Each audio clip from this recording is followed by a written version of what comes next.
Bill Connolly from ESPN. He does a lot of matrix and analytics and data and all of that. And then St. Dominic's Rosary, RIP to the Shark. So this is as of this past weekend. The odds of making the college football playoff per their SP Plus. Now, it can change this weekend. But as of right now, Florida State at the top. Georgia is second. Michigan and Ohio State, they're going to eventually play each other. Michigan has Penn State this week, right? And then Washington, Oregon, they've met. Texas right there ahead of Alabama, who they beat. Penn State, who's going to have to beat Michigan to get back in this thing. And then Louisville and Ole Miss trickling down near the end. They would need a lot of things crazy to happen for any kind of help. But there you are. Now, my question is, look at Texas at number seven. They could win out, play for the Big 12 title. Is there a chance, because we don't know what's going to happen, because it never ends up, nobody's going to lose until they, is there a chance, even with their alpha logo, with their history and tradition and power, that they could be blocked out based on who is in front of them right now? Well, I don't think there's going to be 4 undefeated temes, but I think there won't be. I do think we have a really good shot at having 3 right now. Georgia, somebody from the Big Ten, and maybe the Pac-12. Is that what you're saying? I think Florida State. I mean, if you look at like their strength of schedule on the way out, their last 3. Well, okay, I mean, Florida let's not dog me for a second on this. No, I'm just joking. Florida State, somebody from the SEC, which most likely Georgia. They're the only ones left, and then a Big Ten finalist. Whoever wins that game, Michigan, Ohio State, unless Penn State jumps in the mud. Yeah. So, I think that if you think about it that way, so then you're going to have this big slog of people at one loss, especially, say, Oregon and Washington meet again, and Oregon gets that win. I think Oregon would get in over Texas right now because the Pac-12 schedule is tougher than the Big 12 schedule.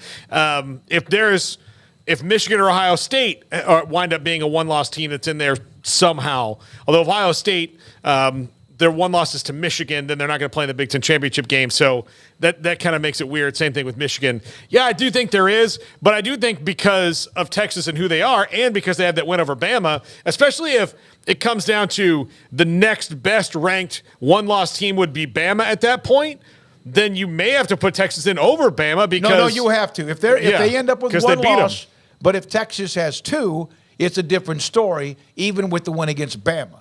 To me, that's probably what happened, depending on who the loss would be by Texas if they get a second loss. So there we are with that. Craig, anything on that? I mean, as far as what's the question? Do you feel like is there a chance? Now, again, it never works out.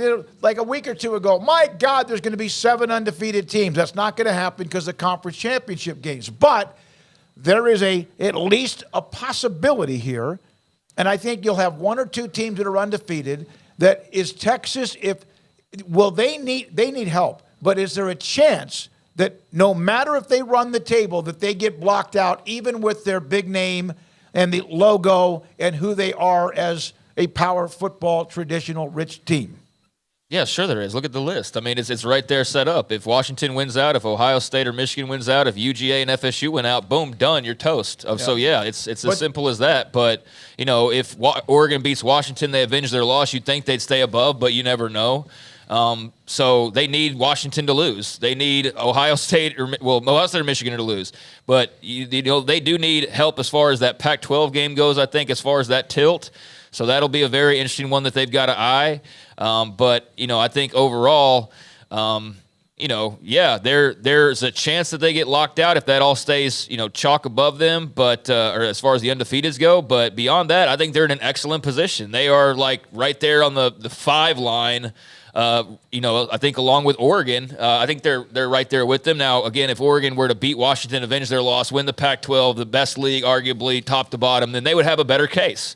But Texas, with that Alabama win, with the fact that the Big 12 has been ultra competitive, I think that their only loss would be a very close loss at the end of the game to a ranked Oklahoma team at the time, and still to this day. I think that they are on the outside looking in at this point, but they are in a very good spot. And if they just handle their business, I mean, there is a good chance, this being the crazy world of college football, that, some things break their way and they find themselves. But I don't think you give them the benefit of the doubt and you have them hop over any of those teams that are listed above them to your question. If Washington and Oregon meet again and then Oregon wins the rematch, then you might have the ability. That's the opening, because of the maybe. win against Alabama. And Texas, you would think, needs Alabama, right, to keep on winning as well. And Texas is becoming huge fans of whoever plays Oregon and Washington. Yeah.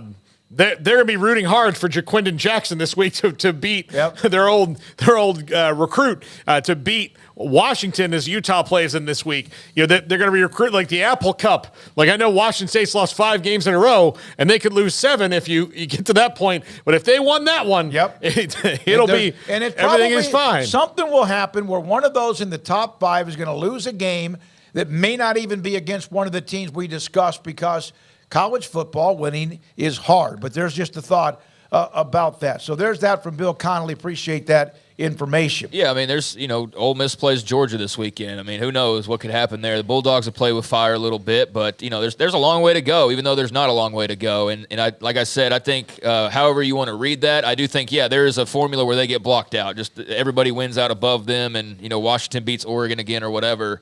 The Oregon beating Washington, everybody stays the same, but Oregon beats Washington. That would be interesting to see how they would handle that. But again, I think just the prevailing point here is that with 3 weeks to go, or actually a month to go with championship weekend, you're in a really good spot.